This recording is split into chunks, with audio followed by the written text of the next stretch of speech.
आज जो हमारे गेस्ट हैं अभी पीछे यहाँ पर बैक स्टेज पर, उनकी जो कंपनी है उसकी वैल्यूएशन आज की डेट में है $5 billion की। Please give an energetic and warm welcome to the co-founder of ShareChat, Ankush Sachdeva.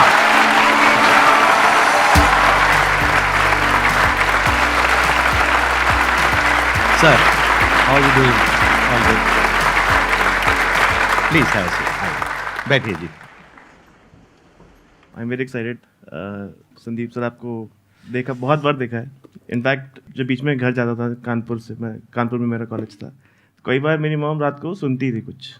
मैंने कहा ये क्या सुनते हो आप?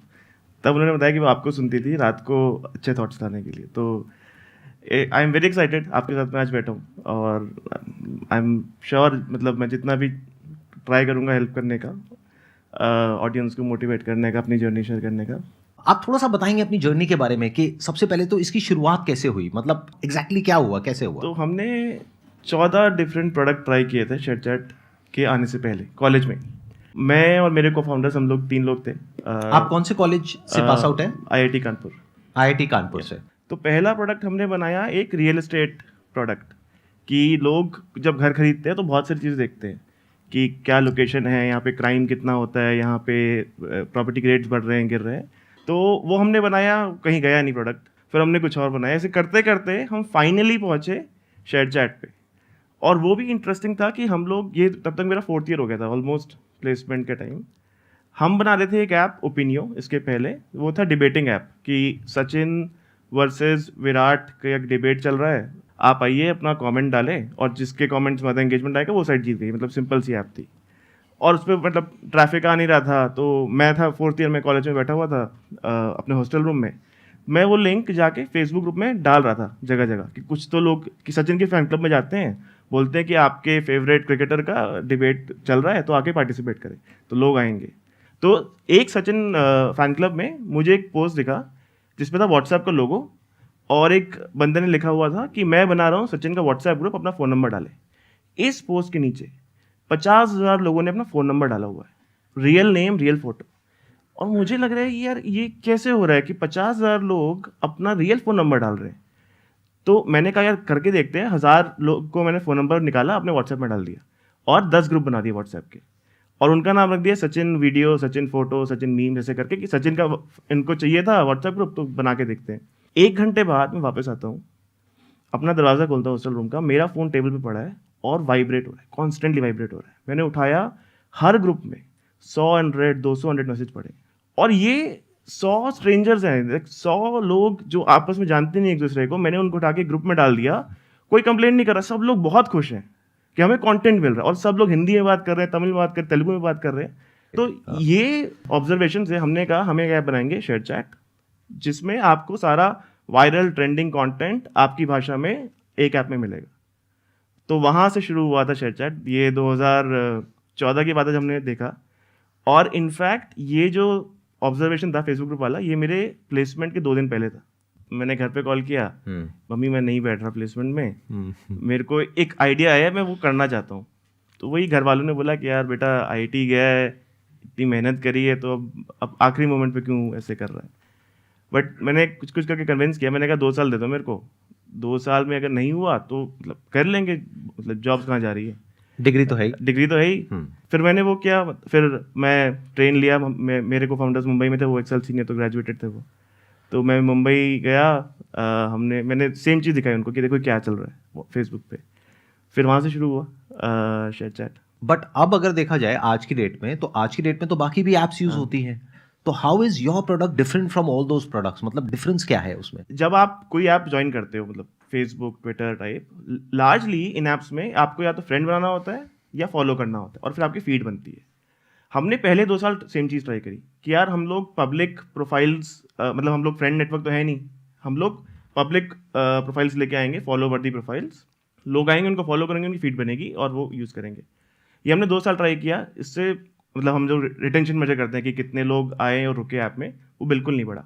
बट हमारी एक छोटी सी टीम थी जिसने ये कहा कि हम फॉलो नहीं कराएंगे, हम सीधा देखेंगे आपका क्या लाइक हो रहा है, क्या शेयर हो रहा है, क्या फेवरेट हो रहा है, उससे हम एक एल्गोरिथम बनाएंगे जिससे आपको हम बेटर फीड देंगे बेस्ड अपॉन योर इंटरेस्ट। तो हमने पूरा ये कॉन्सेप्ट कि ग्राफ होना चाहिए, आपको फॉलो करना चाहिए, हटा दिया। डे वन पे आप आए हो, आपको फीड मिली, आपने लाइक करा, आपको वैसा कंटेंट और मिल रहा है। तो हमारा सबसे बड़ा डिफरेंशिएटर ये था कि जब बाकी वेस्टर्न सोशल नेटवर्क्स आपसे ये सब स्टेप कराती थी, और आप इमेजिन करें इतने सारे लोग इंटरनेट में नए हैं, किसी को फॉलो करना अब एक बहुत कॉमन कॉन्सेप्ट हो गया। बट जब कोई इंसान पहली बार इंटरनेट पे आता है, अरे आप यूज करते हैं, फॉलो का मतलब क्या, पीछा करो। हिंदी में तो समझ नहीं आता ना क्यों क्यों फॉलो करें। तो एक सिंपल इंसान का दिमाग ऐसे काम करता है कि मैंने 10 MB खर्च करके ऐप डाउनलोड करी, कंटेंट ऐप में मुझे कंटेंट दो। क्या इसके पीछे ये भी रीजन था? Because if I can understand it correctly, it's like a chicken and egg situation, कि जब तक बड़े क्रिएटर्स नहीं होंगे तब तक उनको कोई फॉलो नहीं करेगा, छोटे को कोई क्यों करेगा, और जब तक फॉलोअर्स नहीं होंगे तब तक बड़े क्रिएटर्स नहीं आएंगे। तो was that the issue because of which you thought of कि इस पूरे स्ट्रक्चर को ही चेंज कर देते हैं? एक तरह से था क्योंकि बड़े क्रिएटर्स के पास वेस्टर्न सोशल नेटवर्क पहले से थे, राइट, तो उनके पास क्योंकि कोई वो तो इतना वहां पर है, incentive- हाँ। वो तो एकदम से नहीं आएंगे, तो वो एक right. फोर्सिंग फंक्शन जरूर था। बट ये जो नया मॉडल था ये और एफिशिएंट भी था इन जनरल। तो इनफैक्ट अभी आई थिंक अब तो सारे social network are moving away from friend graph and follow graph, सब एल्गो फीड पे आ रहे हैं। तो Right. ये एक बहुत बड़ा डिफरेंशिएटर था। एंड आई थिंक जो पूरी वेव चल रही है of machine learning, AI is towards that कि आप एक सोशल ऐप पे जाके किसी को फॉलो और फ्रेंड कर रहे हैं, बहुत लाइक 2010 की टेक्नोलॉजी। आज की टेक्नोलॉजी है कि हम फिगर आउट कर लेंगे आपको क्या चाहिए, आप बस आप वीडियो देखिए, लाइक करिए, फेवरेट करिए, जो करना है आप करिए, नॉर्मल एक्टिविटी, हम फिगर आउट कर लेंगे आपको क्या चाहिए। हाँ, क्योंकि अगर किसी ने किसी को फॉलो किया भी या सब्सक्राइब किया भी तो it may not be necessary कि आज उसने किया कल उसका इंटरेस्ट है या नहीं है, कल उसका इंटरेस्ट चेंज भी हो सकता है। प्लस उसने 1000 को फॉलो किया, उसमें से कौन सा दिखाओगे तो वही जिसको वो बार बार कंज्यूम कर रहा है। तो जब वही दिखाना है तो इससे अच्छा उसी का हमने एक क्लस्टर्स बना दिए और वो हम ग्रुप्स में डिवाइड कर दिया और उसको हम दिखाते चले जा रहे हैं। इनफैक्ट अब अभी सारे जितने आप देख रहे हैं फॉलो वाले या फ्रेंड वाले सोशल नेटवर्क, कोई भी अब गारंटी नहीं करता रीच। आपके एक्स फॉलोअर होंगे बट वो रीच एल्गो से होगी। It's a fact. ये आप लोगों ने देखा भी होगा यूट्यूब के ऊपर स्पेशली, कि अगर किसी के मान लो 10 मिलियन सब्सक्राइबर्स हैं, 20 मिलियन सब्सक्राइबर्स हैं, व्यूज आ रहे हैं 1 लाख 2 लाख, तो अगर 1 लाख व्यूज आ रहे हैं इसका मतलब क्या है, सब तक पहुंच ही नहीं रहा है। तो आप ये कह रहे हैं कि जैसे किसी ने आपकी ऐप डाउनलोड करी, कुछ ही देर में आप ये पता लगा लोगे कि उसको किस तरह का कंटेंट दिखाना है। Video play I was about to say that कि 10-15 वीडियोस देखने के बाद में आप पता लगा लोगे कि एग्जैक्टली उसका इंटरेस्ट क्या है, और वो आप कंटेंट दिखाते जाओगे। बट वो कंटेंट आएगा कहाँ से? तो हमारा पूरा प्लेटफॉर्म यूजीसी है, नॉर्मल क्रिएटर ही अपलोड करते हैं वीडियोस। और इनफैक्ट मतलब आई थिंक अब तो हम मतलब we are also working on कि कैसे क्रिएटर्स को मोनेटाइज कराएं। इनफैक्ट जो नीश क्रिएटर्स है ना, जैसे कोई तमिल आयुर्वेदिक कंटेंट बना रहा है, बहुत ही छोटी ऑडियंस है उसकी, कंपेयर टू कोई डांस या ह्यूमर वीडियो बना रहा है, तो वहाँ पे एल्गोरिथम और ज़्यादा इंपॉर्टेंट हो जाता है। कैसे आप फिगर आउट करो जब कोई एक वीडियो आए कि क्या इसकी राइट ऑडियंस है। तो हमारा business at the core is what, हम लोग एक एल्गोरिथम है, हर कंटेंट को उसकी डिजर्विंग ऑडियंस दिलाना हमारा काम है, चाहे वो शेयर चैट हो या मौज हो। तो ये हमारा कोर बिजनेस है। और इसमें मतलब क्रिएटर्स को कैसे इंसेंटिवाइज रखें, जब कोई क्रिएटर बड़ा हो जाए, how do we make help them make money, तो ये सब we are doing now. But it is largely UGC, कुछ बड़े पब्लिशर्स भी हैं, मतलब बड़े न्यूज़ चैनल्स वो सब भी अब आ गए हैं, but largely I would say 80% अभी भी यूजीसी कंटेंट है। बट उनके लिए इंटरेस्ट क्या है? जैसे कोई बड़ा क्रिएटर है, अगर वो आ करके यहाँ पर अपना कंटेंट डालता है, तो रेवेन्यू मॉडल क्या है? क्या रेवेन्यू शेयरिंग अरेंजमेंट तो है? हमारे 2 रेवेन्यू मॉडल है। एक है मतलब ब्रांड डील्स, आपका अगर जैसे यूट्यूब पे जैसे होता है सिमिलर मॉडल है कि आपकी वीडियो आपने डाली है, बीच में ऐड आएगा। अगर आप शॉर्ट वीडियो क्रिएटर हैं तो आप ब्रांड के साथ कोलैबोरेट कर सकते हैं, with in your video you can praise the products. एक और हमारा बहुत यूनिक रेवेन्यू स्ट्रीम है वर्चुअल गिफ्टिंग। अगर आप एक इन्फ्लुएंसर हैं मौज पे या शेयर चैट पे, आप लाइव जा सकते हैं और आपके फैंस आपको पेमेंट कर सकते हैं। मतलब आप गिटारिस्ट हो, आप गिटार बजा रहे हो, आपके फैंस को अच्छा लगा, वो आपको तुरंत वर्चुअल गिफ्ट भेज सकते हैं, वर्चुअल रिंग, जो कि एक्चुअल 10 रुपीज़ से वो खरीदेंगे कॉइन से और फिर आपको वर्चुअली गिफ्ट करेंगे। एंड ये बहुत बड़ा मार्केट बन रहा है अभी। हमने इस साल करीब 400 करोड़ के क्रिएटर इंसेंटिव करें इंडिया में। सबसे लो मोमेंट आपका कौन सा था शेयर चैट की पूरी जर्नी में? आई थिंक ऐसे काफ़ी मोमेंट थे, नियर डेथ मोमेंट्स थे। इनफैक्ट एक बार ऐसा हुआ था कि हमारे पास सैलरी देने के पैसे बचे नहीं थे, पैसे खत्म हो गए थे कंपनी के अंदर, फंड रेज हो नहीं रहा था। That was in which year? 2015 and की बात है ये। हाँ। तब हमने कुछ करा के luckily we were able to get series A done और हम सैलरी दे पाए थे लोगों की। बट वो एक नियर डेथ मोमेंट था कि हमको लगा यार अब बस सब खत्म हो गया है। और अब अगर आज की डेट की बात करी जाए तो don't you think it's a very competitive landscape, क्योंकि यहाँ पर वो प्लेयर्स हैं जिनकी बहुत डीप पॉकेट्स हैं। अब तो वैसे आपकी भी काफी अच्छी डीप पॉकेट्स हो गई हैं, हाँ, बट स्टिल मतलब they are like $multi-billion corporations जिनके पास में बहुत फंड्स हैं और उनका पूरा एक इंफ्रास्ट्रक्चर नेटवर्क वो सब कुछ बना हुआ है। एक नेटवर्क इफेक्ट है उन लोगों के पास में in terms of advertisers, in terms of creators, in terms of content, in terms of everything. तो what differentiates you at this point in time? मतलब अगर एक यूजर की बात करी जाए जो अभी देख रहा है, वो क्यों आपकी ऐप को डाउनलोड करे? ऐसा क्या है उसके अंदर? तो आई थिंक ये क्वेश्चन हमको शुरुआत से आ रहा है। मतलब डे 1 पे हमने जब शेयर चैट शुरू किया तो तब भी लोग थे, बहुत बड़े बड़े लोग थे। इनफैक्ट हमको 90% इन्वेस्टर्स ने मना किया था डे 1 पे कि क्यों हो रहा, इंडिया का क्यों होगा एक सोशल नेटवर्क। तो आई थिंक उससे तो हम काफ़ी आगे आ गए हैं। मतलब हमारे टोटल 40 करोड़ लोग हैं जो शेयर चैट मौज से टुगेदर कंबाइंड जुड़े हुए हैं, एक्टिव यूजर्स। तो आई थिंक हमारा एक अपना बेस है, स्पेशली रीजनल लैंग्वेज में। तो क्या ये और प्लेटफॉर्म्स पे नहीं हो रहा है? मतलब रीजनल लैंग्वेज में कंटेंट वहां पे अवेलेबल नहीं है? इतनी डेप्थ नहीं है। सो फॉर एग्जांपल अगर आप देखें, हम जब देखते हैं अपने बिजनेस को तो शुरुआत होती है कंटेंट की बहुत पॉपुलर कंटेंट से, ह्यूमर है, मीम्स है, डांस है। बट रियल वैल्यू कब आती है प्लेटफॉर्म की? जब आप एकदम लॉन्ग टेल कुछ सॉल्व कर रहे हैं। जैसे मैंने बोला कि मलयालम में आयुर्वेदिक कंटेंट की एक कोई क्रिएटर है, उसकी छोटी ऑडियंस होगी, बट जब वो ऑडियंस को वो कंटेंट मिलेगा वो उस प्लेटफॉर्म पे स्टिक करेगा। तो पॉइंट ये कि आप कैसे वो लॉन्ग टेल बनाए। और इंडिया बहुत डाइवर्स कंट्री है। मतलब इतनी हम 15 लैंग्वेजेस में ऑपरेट करते हैं शेयर चैट मौज। बहुत डाइवर्सिटी है लैंग्वेज में भी, टीयर्स में भी। मतलब कोई दिल्ली से है तो कोई इलाहाबाद से है, उनमें उनके कंटेंट प्रेफरेंस बहुत डिफरेंट होंगे। तो आई थिंक हमारा अपना एक ऑडियंस है जो हमने कैप्चर किया है। बाकी लोगों का अपना एक ऑडियंस है। हमारे पास इनफ कैपिटल है कि हम इन्वेस्ट करते रहें। और हमारे लिए क्या इंपॉर्टेंट, राइट? हमारा जो बीच में एल्गोरिथम है वो हम स्ट्रॉन्ग करते रहे। तो हमने इनफैक्ट ये सबसे हार्ड पार्ट है इस बिजनेस का। तो हमने 2020 में सोचा यार देखो, हम इंडिया में तो अच्छा कर रहे हैं, डोमेस्टिक कंपटीशन से हम अच्छे हैं, बट हम अभी भी लड़ किससे रहे हैं? वेस्टर्न से, राइट? तो हमने इनफैक्ट लंदन में टीम एक्सपैंड करी कि हमारी AI मशीन लर्निंग टैलेंट हम इंडिया के बाहर बनाएंगे और सबसे बेस्ट लोग हायर करेंगे। तो आज की डेट में हमारा मशीन लर्निंग टैलेंट पूरा यूरोप में है और बाकी सब लोग इंडिया में है टू बी कम्पिटिटिव। तो आई थिंक हमारे पास इनफ कैपिटल है, टैलेंट है टू नाउ फाइट। आप जो क्वेश्चन पूछ रहे हैं वो मुझे डे 1 से लोग पूछ रहे हैं, सभी पूछ रहे होंगे और आप खुद भी अपने आप से पूछ रहे होंगे। हाँ, और मतलब कई बार डे 1 पे हमें भी लगता, अगर मुझे डे 1 पे पता होता कि ये बिजनेस बनाना इतना मुश्किल है तो शायद मैं नहीं करता। एग्जैक्टली क्योंकि ये जितना आसान लग रहा है ना उतना आसान है नहीं है। मतलब it's one of the most competitive landscapes जहां पर अभी ये है। और वहां पे जो डोमिनेंस रहा है वो सारी ये सिलिकॉन वैली की जितनी भी कंपनीज है उन्हीं का रहा है। मतलब यूएस की जितनी कंपनीज है उन्हीं का डोमिनेंस रहा है ग्लोबली अगर आप देखोगे। और रीजनली ये डेवलप करना और इस लेवल तक लेकर के आना, यू आर सेइंग आपके 40 crore that means 400 million active users हैं per month on ShareChat and Moj. These are active users या total users? Active users. He deserves a big round of applause for like say what he has done.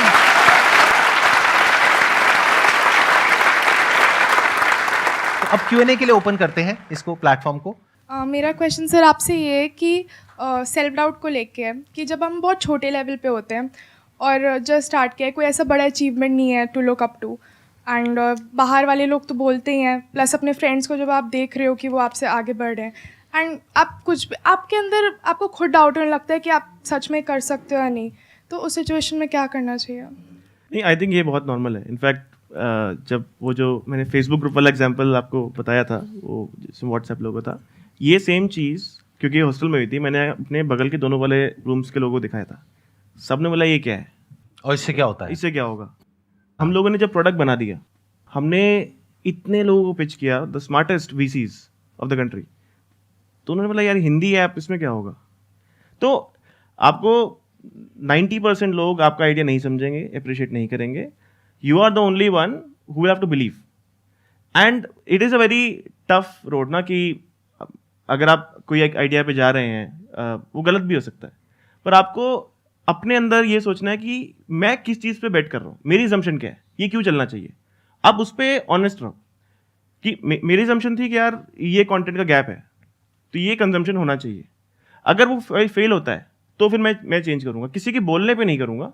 मैं खुद से honest रहूँगा कि मैं ये चीज़ क्यों कर रहा हूँ, उसके क्या रीज़न है। अगर वो रीज़न सही है तो मैं करता रहूँगा, अगर वो रीज़न डिस्प्रूव होते हैं मार्केट से तो मैं नहीं करूँगा। तो आपको अपने साथ ऑनेस्ट रहना है, ऑब्जेक्टिव रहना है, और मतलब लोग बोलते रहेंगे, उनका काम है बोलना, उस पर आपको नहीं जाना है। सर मोटिवेट कैसे रहें उस टाइम जब कुछ भी नहीं है, मतलब कोई भी ऐसा अचीवमेंट नहीं है जिसको देखने को कि तो अचीवमेंट करना है ना, वही तो मोटिवेशन है। Good point.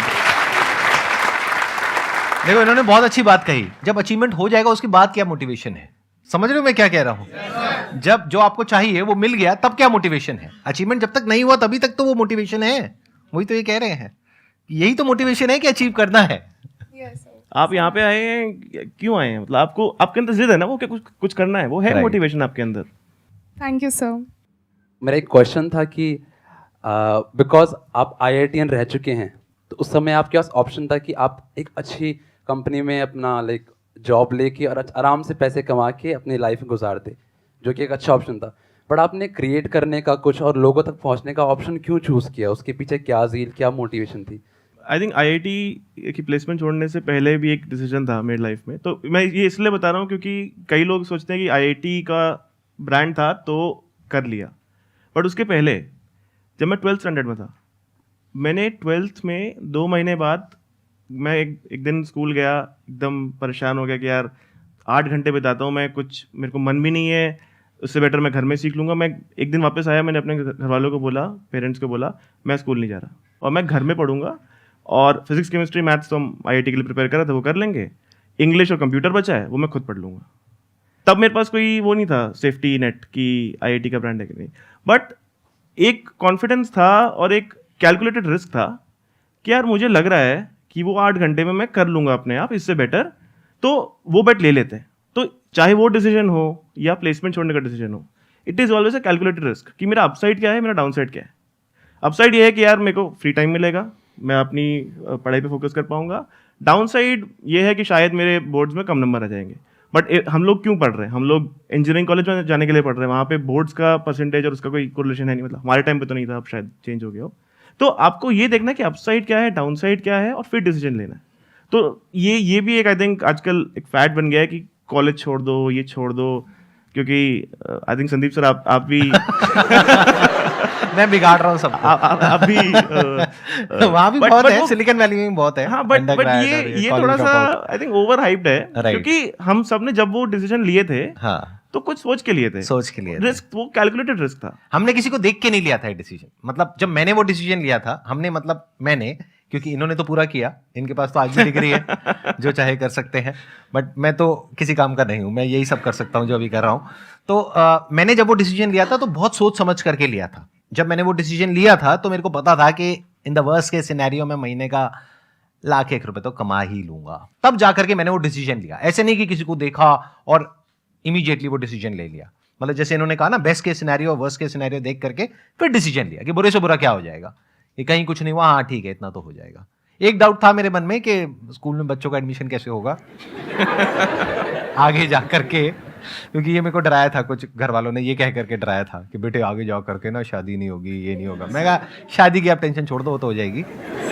मेरी बात हो गई है। हाँ,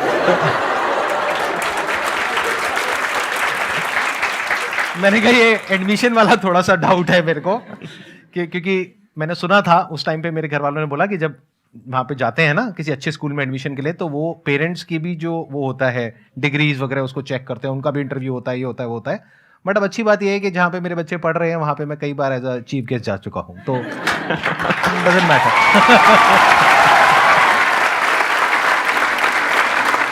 Thank you so much, sir. It was pleasure meeting you, pleasure talking to you, and pleasure interacting. Thank you.